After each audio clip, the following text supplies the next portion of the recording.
Ladies and gentlemen, welcome to the Unofficial Seminar. I'm Arup K. Chatterjee, and I'm joined by a very illustrious guest today, Arvind Ethan David. Arvind, you are an award-winning British-Malaysian author.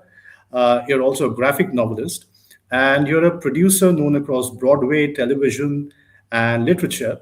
And you are also a well-recognized executive producer for the BBC America and Netflix's production of Dirk Gently's holistic detective agency. That's got a very interesting story, I hear, and we'd love to hear about that from you. And you have produced the Tony and Grammy Award winning Broadway musical Jagged Little Pill. Wow. Most interestingly for us today, your debut prose novel, The Great Game. It's been recently published by Thomas and Mercer. And what interests me above everything else is that it's a geopolitical thriller set in 1905 London. And it weaves in the characters of Sherlock Holmes and no less than Winston Churchill himself. Wow, that's a mouthful. So, welcome to my show. How have you been? Thank you. Thank you. Great to be here. And of course, you left out the most important bit is that it weaves in lots of facts from your wonderful book, Indians in London, which I read in researching my book, and that's how we met. So I'm glad to be here talking to you. Very kind of you for mentioning that. Indians in London, when I wrote that a few years ago, published in 2021, I conceived of it not only as a work of history, a historical framework, but also a cultural phenomenon. I mean, we can come to that in a bit, but what I did leave out, as you rightly hinted at, is a number of Indian characters in your novel. And one of them is Balwinder Bunny Singh, I think. So, set in 1905, this novel has been reported to challenge Edwardian conventions. What does that mean? Now, there was this, television show, I don't want to name, which appeared a few years ago, and that also had plenty of Indian characters. So there's a lot of reworking of Georgian era novels, Victorian era novels, Edwardian novels in the 21st century. How is your novel, The Great Game, different from that? Apart from the fact that it's a geopolitical thriller and it's featuring Sherlock Holmes. Well, what I was interested in, and again, your book was a helpful inspiration, was the historical truth, which is there were plenty of Indians in London in 1905. There were plenty of Africans. There were plenty of Asians and Orientals. London was the center of a global empire, and it didn't just bring back spices and money. It brought back people as well, and people followed. There is a sort of myth in modern Western politics that immigration is a recent phenomenon. It's a very dangerous myth, particularly in British politics, that we all just came over and we're responsible for all the ills of modern Britain. Of course, the truth is much more interesting and much more complicated than that. And these days you talk about open borders, and everybody gets very nervous.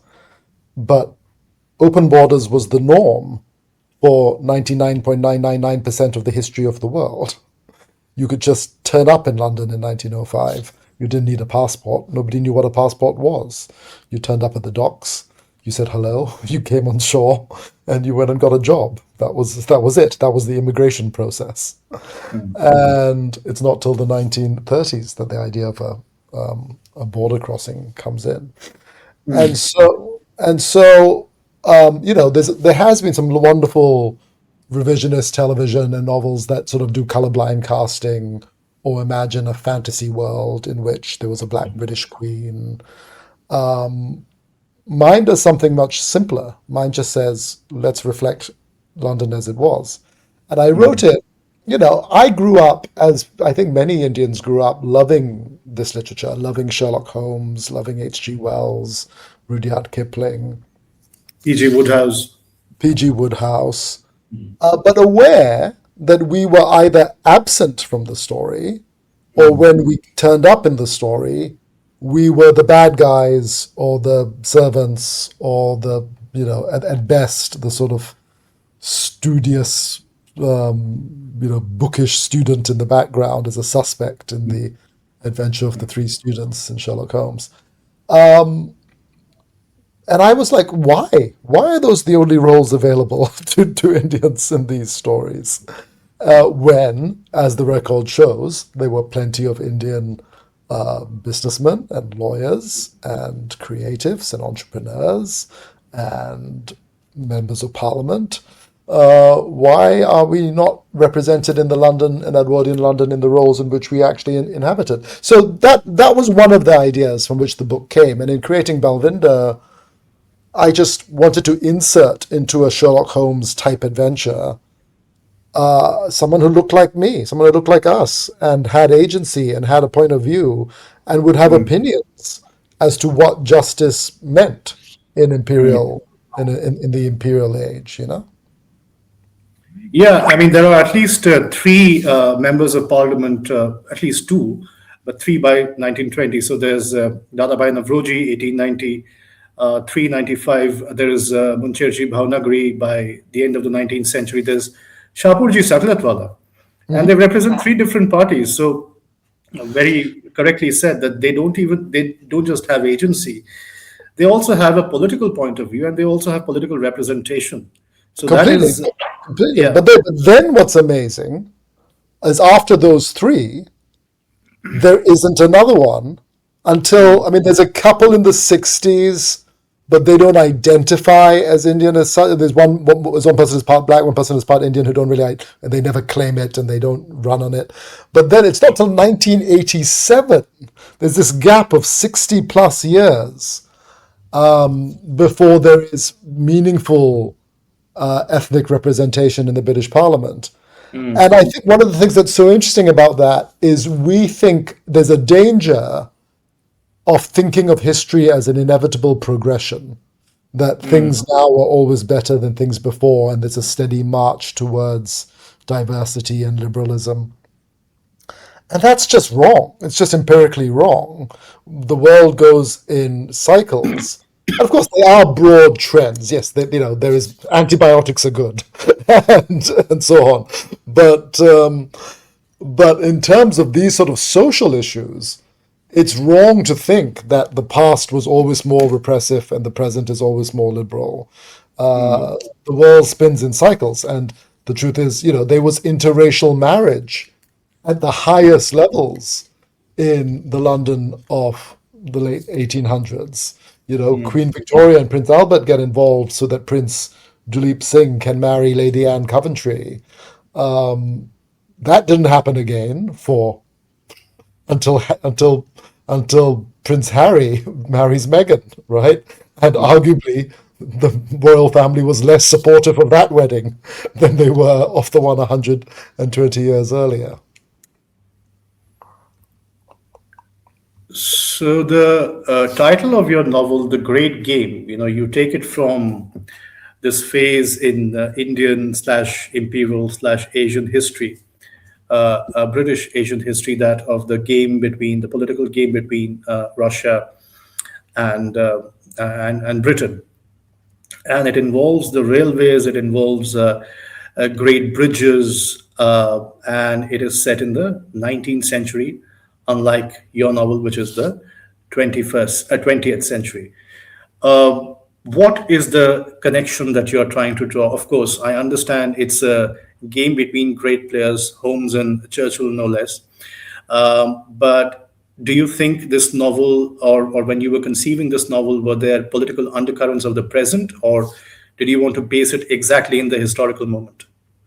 I think we live in an age of empire.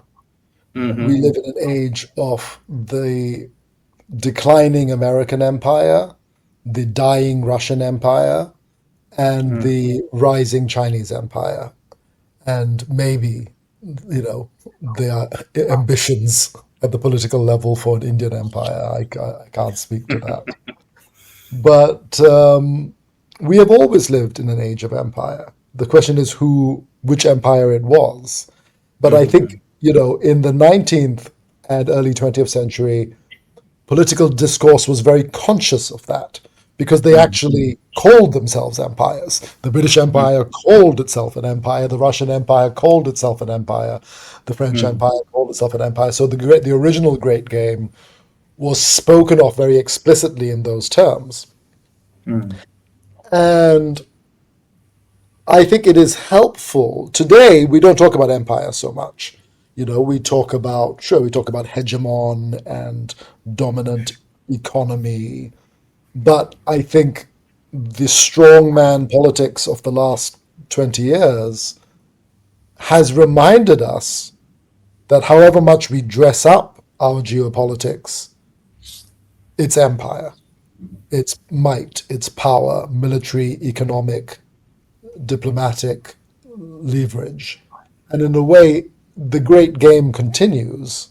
And the book isn't about today. The book is about 1905, and it's a murder mystery that turns into a conspiracy. So the great game in my book is about the next chapter of geopolitical maneuvering, which the early 20th century, the first half of the 20th century was all about, which was the various forces that eventually brought the British Empire into decline and allowed for independence for the former colonies. So, yeah, I'm borrowing the phrase that was coined by spies in the late 19th century, was then made popular by Kipling in Kim. But I'm applying it, I guess, to any major realpolitik, might is right battle between imperial forces, and how those battles crush the ordinary people just trying to live their lives in between, who are the people who get forgotten in histories of empire. Fascinating. So that brings me to sort of probing not exactly your novel as much as your psyche, as to how you feel about Churchill. Now, in the beginning of your responses, you kind of identified with the broad Indian response to coloniality. You also mentioned Kipling just then. So I'm guessing Churchill was one of the, not exactly childhood heroes, but protagonists that you must have come to hear about. And I'm guessing your impressions have not exactly remained the same since the first time you encountered that name.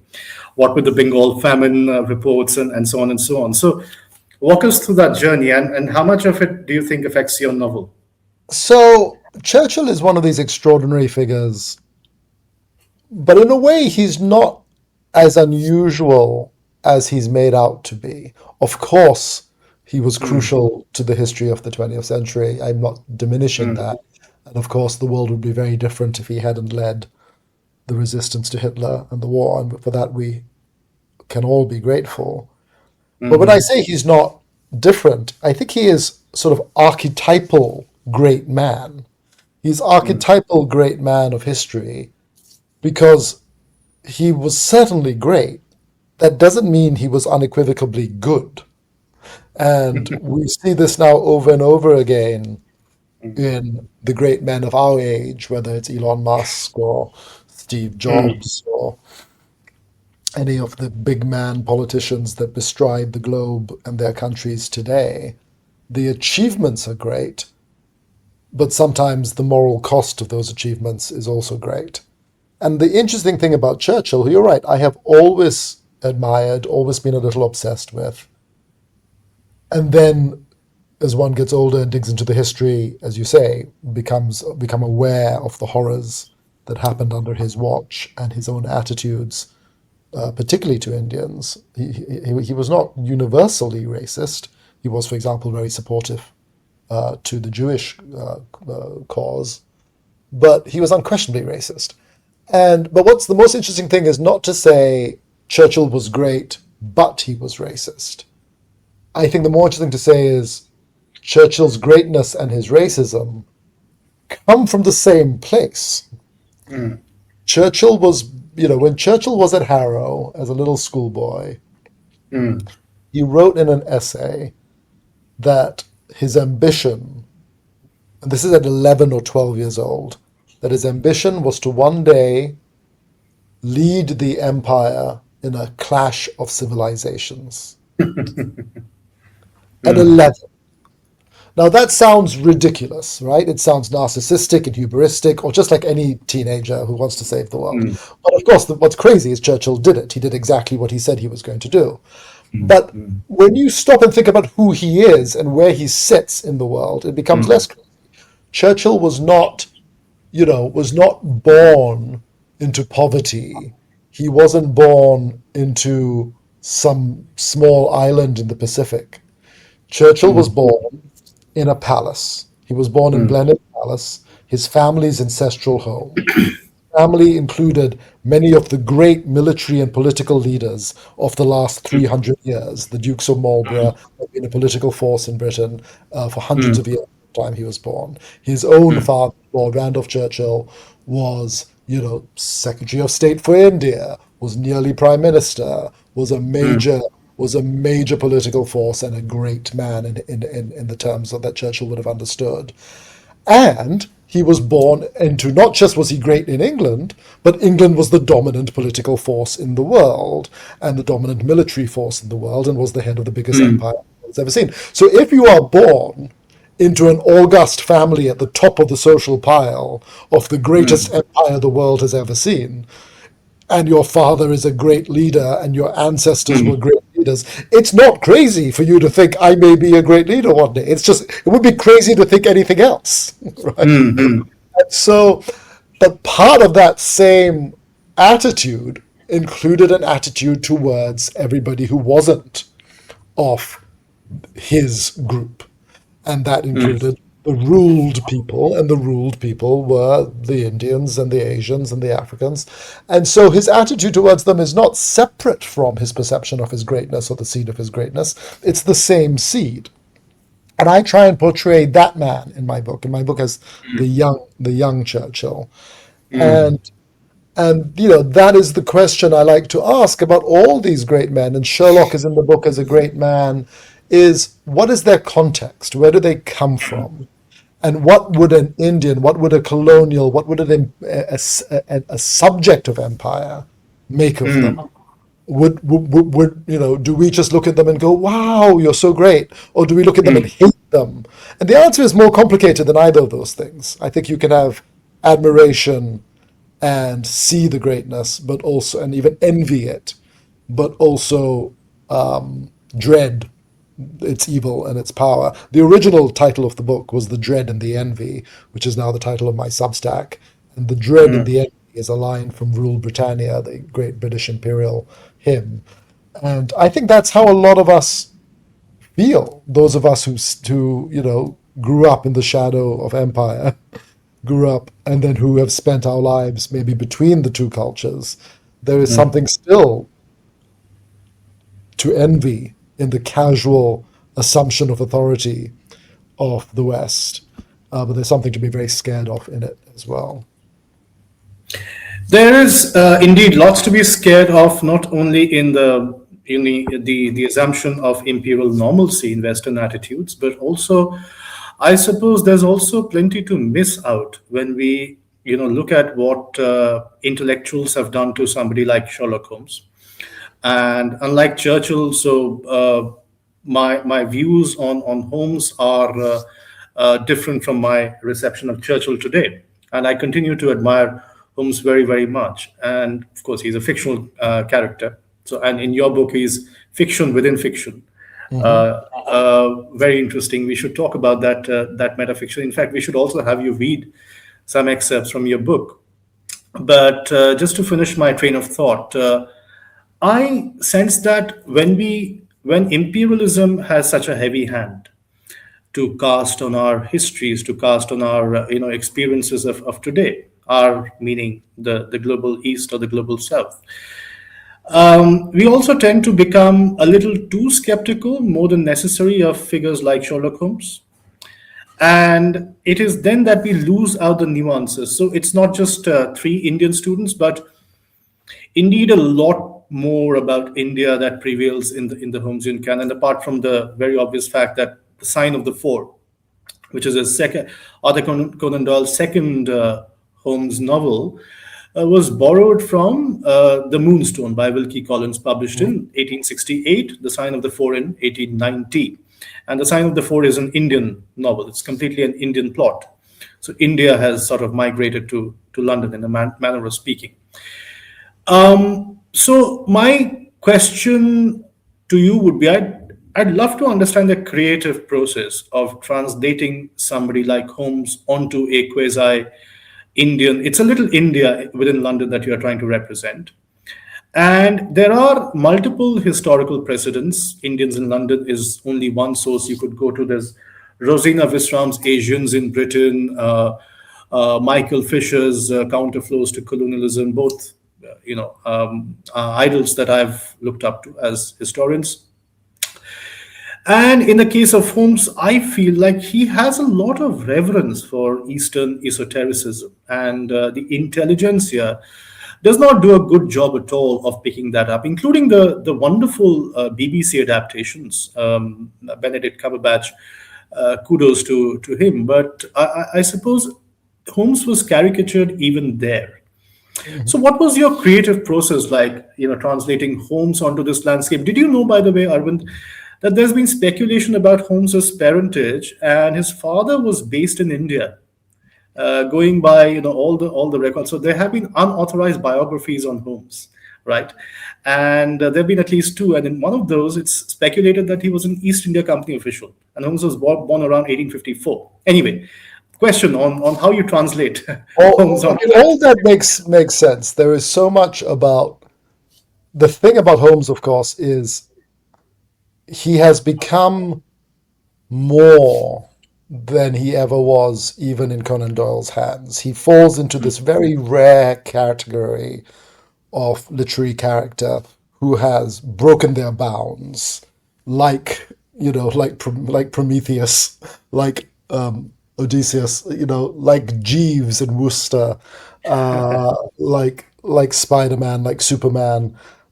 He has stepped outside the stories into which he was first created and now belongs in a way to legend much more than he does to literature.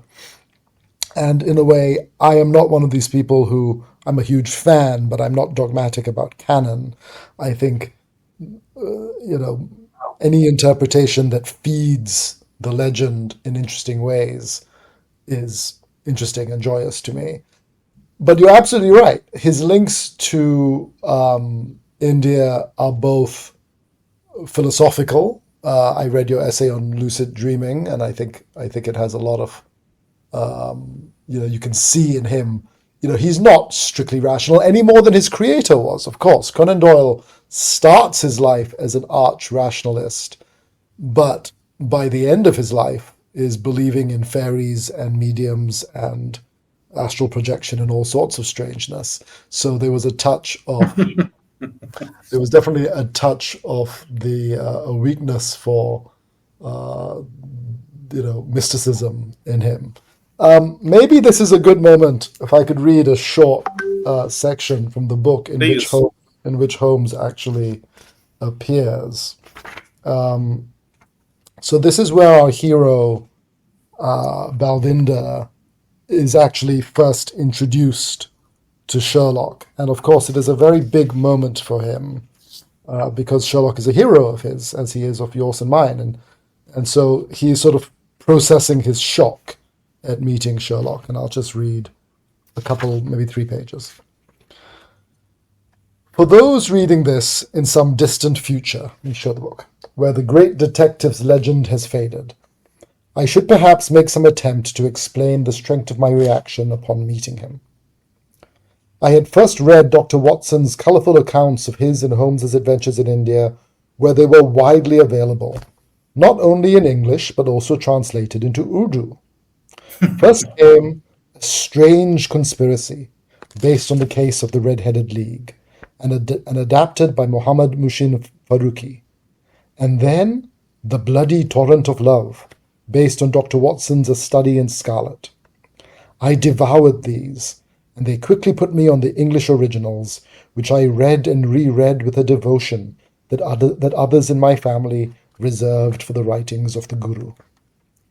Holmes's impossible feats of deduction, his insistence on the primacy of logic, his constant willingness to answer the call for his king and country, and the unquestioning loyalty that he and his friend and chronicler had to each other, came to lodge themselves permanently in my imagination, shaping my young mind. Since moving to London, I had made a particular point of following Holmes and Watson's exploits in the press, and learning all I could of the great detective's methodologies and practices. Why, you might ask, should I, a former soldier and current thief, hailing from the Punjab, maintain such a deep and childish fascination with the methods of a British consulting detective, however celebrated? What had his world to do with mine? I had not before this moment subjected this question to a full interrogation, but looking back now, I see with clarity that I was obsessed with Holmes because of what he represented. He was a force for order, for logic and balance, qualities that were absent in my young life. Holmes demonstrated the capacity of a singular mind and an uncompromising will to bring about justice and fairness in a universe that cared little for such things. In my culture, people are what they are born to be. Holmes's unwavering determination to invent a role for himself in the world was, in and of itself, inspiring. Consider the following hypothetical. If by some accident of fate I had been born not in the Punjab, but in Shropshire, born not to Indian parents, but to English ones. If that were so, then what would change? That alternative Balwinder, let us call him Barry, would have fought in the war as a captain in the cavalry, not as an unarmed auxiliary carrying a stretcher. Barry would be a member of the Garrick Club in good standing, able to enter at will and order kedgeree with wild abandon. Barry would be free to love who he wished, to love and to marry who he would. I would be the conqueror and not the conquered. That was not my reality. I was Balwinder, not Barry, and fate and chance had dealt me a different hand, and I played it best I could. I knew nothing of Holmes's family or background, but I wondered what his destiny would be if he had been born in Calcutta, not London, Salman, not Sherlock.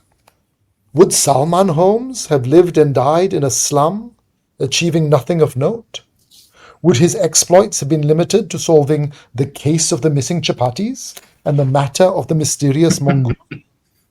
Or would, as I suspected, his unparalleled intellect, his sui generis gifts, have ensured that he would always have been that which he is, a man who by the utilization of his singular powers made his country stronger and safer, and bent the arc of history to his purpose, a fixed reference point of certainty and order in a chaotic and contingent world. So that's a little bit of... Wow, and I couldn't help but notice shades of a little bit of Broadway penumbra upon that scene. So it's almost as if Balwinder it's a diegetic. It's almost like breaking the fourth wall, and one is talking to the audience. Wow, so fiction within fiction, and within all that, a little bit of theater as well. I don't know if that's how you felt while writing, but thanks for giving us a wonderful interior into your novelistic process. That's it's also making the audience, the readership, think of the veracity of this story that you're weaving, right? Because there's this tendency to, not everybody is like you. Not everybody thinks that the canon is not the go-to element. People sometimes look for a validation of their own biases, don't they? But you Sure, are, and fandom, I've been writing about this recently. Fandom is an interesting thing. Fandom isn't just about loving something. Lots of people can love things but not be a true fan. A true fan, as I understand the phenomenon, is someone whose self-identity is tied into the affection and love and ownership that they feel for a fictional or public character.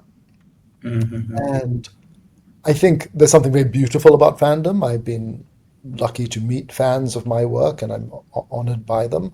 But there can also be something a little too controlling in it when fans demand that the object of their passion do only what they want them to do and say only what they want them to say and be only. And you're seeing this battle now being fought over, the Odyssey, where there's this sort of debate in the global press around, you know, is it accurate? What does accurate even mean for a work of fiction? And I think with Sherlock, more than most, there is a group of folks who like the canon is the canon, and that's fine, and some of them do it very seriously, and some of them do it as a game. The Baker Street Irregulars, the sort of preeminent American society for Sherlock fans, very has this convention that they don't refer to Conan Doyle as the author. They refer to him as the literary executor, that he is, his response, Watson wrote the stories and Conan Doyle just, edited them. So that's a lovely literary game. But, and just to say it, in the book, I am, I think I am respectful of canon, so I'm respectful of the timeline. Holmes in 1905, Holmes and Watson in 1905 would have been older. They would have been in their 50s, 60s. Yeah. They would have been, not at the beginning, sort of nearer the end of their careers. A few years after this, Holmes retires to his bees and the coast, and Watson, disappears from the picture. And I portray them as older men. And in a way, Balwinder is a fan, and that's what the piece I just read is about. He's a fan. He loves the legend of Holmes, and he's wants to be impressed by the man, and is impressed by the man. I think my Holmes does not disappoint him, but he comes to understand that even the great Holmes operates within the context of his time and his class and his race and his position. And nowhere in the canon does Holmes turn around and ask whose justice is being served when he's acting on behalf of the crown. He does in many private matters, right? There are many moments in Holmes' adventures where he says, I'm not going to tell the truth to the police. I think this woman has suffered enough, or this justice has been done already, or whatever it is. He makes moral judgments all the time. But for example, in The Sign of the Four, at no point does Holmes go, but you stole this treasure from India. At no point does he go, this isn't a British treasure, it does not belong on our soil. He doesn't interrogate the context of imperial theft because he's a good subject of empire. He serves the crown. And that is sort of the question that Balwinder finds himself asking in this. Well, very interesting. I'm tempted to disagree ever so slightly, but I wouldn't, because Please I do. think the point is. No, I mean, apart from the fact that I think, just to reiterate some of my own pet theories, that Holmes I find in the Holmesian canon to be most sensitive towards the East, towards India. But yes, overall, he is an imperial subject. Uh, but not to belabor the point, I think there are more important things to be discussed. So, where does the great game go from here? Are we looking at a television adaptation? Are we looking at a film? Or There are lots of interesting conversations. We're at that stage of potentiality where everyone's excited and everyone's having lots of meetings. So I hope to have real news in the months ahead. well, um, to all the budding writers out there, and to all fans of particularly detective fiction, because you sort of have to tell us that story about your professional origins as well. So why don't you tell us that tale, and also tell us what we can do to realize, to manifest this germ that we seem to swallow when we are young and youthful, and then don't seem to make much of it in the coming years, and then we are jostling with the world, because most of these detectives are imperial personalities. We can't seem to get them out of our heads, and then we realize that, oh no, no, these are not the good guys after all. So how do we exercise like you are exercising? Yeah, it's interesting. You're right. I have a sort of sideline in detectives. I seem to do a lot of detectives. I've done obviously Mm, Sherlock and Balwinder in this mm. book. I've worked with the Raymond Chandler estate and written Philip Yes. Marlowe adventures. I Mm, have, and it all started, which is I guess what you're alluding to. For me, it all started with Douglas Adams's insane creation, Dirk Gently of Dirk Gently's holistic detective agency. And I first adapted that as a student when I mm, was a teenager, adapted that book as a student play. And much to my surprise, Douglas Adams turned up to see it. And Douglas Adams, for those who don't know, is the creator of The Hitchhiker's Guide to the Galaxy, mm, and was a brilliant and extraordinary author and human being. And I was lucky enough to meet him in my youth and spend time in his presence and worked for his company as a result of that first meeting. And that very much started my career. And in a way, this links to your question about how do we hold on to that youthfulness, that sense of possibility, that sense of creativity, which so often gets encouraged out of us.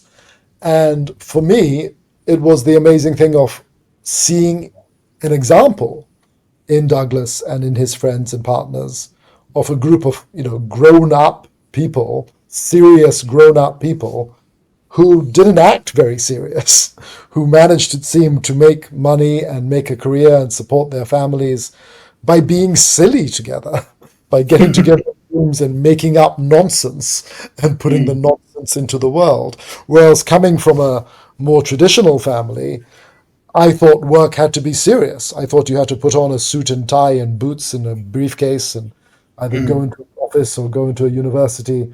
That was my family background. And when I met Douglas and I saw that you could, put on shorts and a t-shirt and cycle to work and meet up with a bunch of other famous writers and have long drunken lunches and then write into the night, I was like, oh, that looks more fun. Let's do that. And so that was my good luck. And that was what I would say to anyone pursuing a creative career.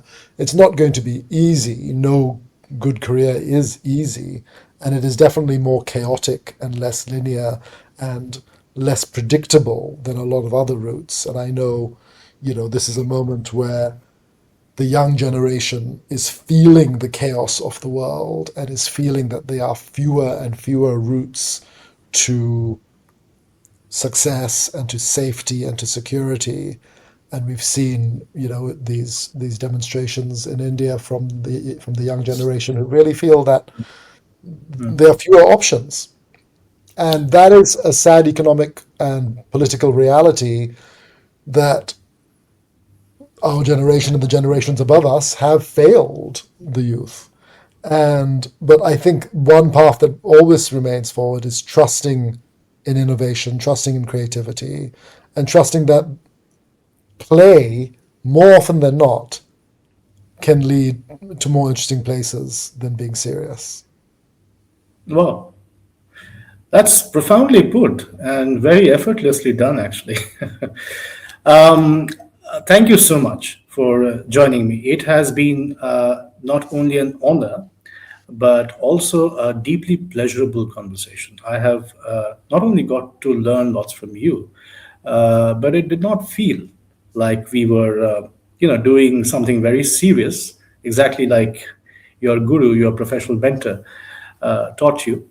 But I suppose we have lots to take from this conversation, not just as people who get called intellectuals, but also as the future generation that Arvind is referring to. So, dear ladies and gentlemen, thank you so much for tuning in.